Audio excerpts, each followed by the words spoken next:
smile again, until I smile at you. I'll never smile again, until I smile at you.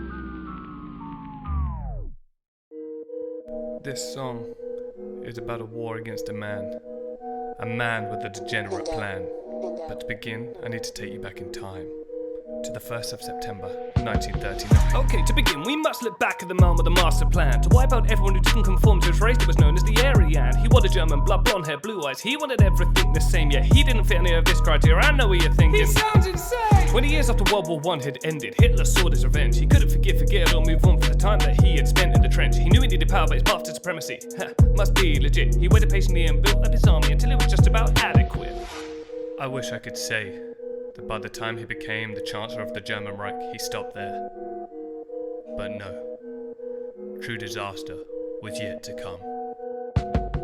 Adolf and Stalin joined Russia and Germany hand in hand to conquer, rule and split the earnings. Well, that was the plan. So Neville Chamberlain, the Prime Minister of Britain, issued a warning. The war would be declared if nothing was heard by 11 a.m. the very next morning. No response was given. Not a word was heard.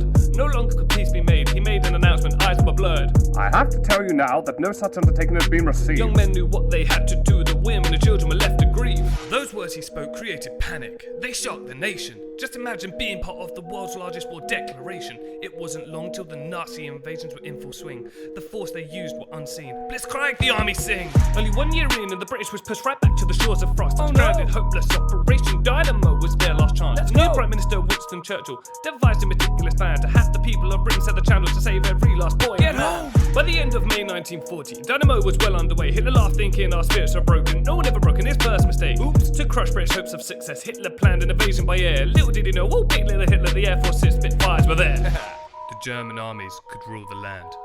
They had greater numbers, man to man. But to invade Britain, the sky they'd require. Cue the Spitfire. Fast forward yet another year, the US was still yet to appear. That was until the Japanese invasion led their men to the first frontier. In the morning of December the 7th, the year 1941, Pearl Harbor was brutally awoken. From here their war begun. From here you can see teams forming, countries forced to choose a side. They were known as the Allies and Axis, world truly split, made to divide. Britain, US, Netherlands, France, China, Soviet Union, Kingdom of Greece, Poland, Australia, New Zealand, India, South Africa fought for the peace. Other countries had joined the Allies with the Axis. They too were strong. Germany, Italy and Japan, they all fought that so the war could go on. With the Axis pushed back, they defended the beaches of Normandy. June the 6th, 1944, D-Day began infernally. The war stemmed out to parts of Africa, elsewhere in the world, but Nazi Germany stood strong. Yeah, their will was yet to fall, but Adolf was out of plans. No future could he see, he saw no other way. He lost his life, he lost his sanity. Bye. With Hitler out of the picture, victory in Europe was finally achieved, but the war was not quite over. Let's head across to the Pacific Sea. Japan refused to give in, didn't want to stop until the war was won. The US sent them a gift, it was a little boy, and I'm not talking a son. Throughout the war, many lives were lost, over 16 million to be exact. But following the end of the war, many countries signed the Paris Peace Pact. To the brave men and women who gave their lives, we're truly in their debt. We must keep peace, lest we forget.